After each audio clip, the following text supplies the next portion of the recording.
الهضبة الرابعة هي الهضبة الجنوبية. ممكن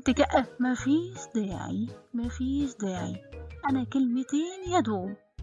بنحدر نحو الشرق وبقع في الجنوب، بس جنبي في الشرق في بسم الله الرحمن الرحيم. في ايه جنبي؟ الأخدود الأفريقي العظيم. يا ماما، مين ده؟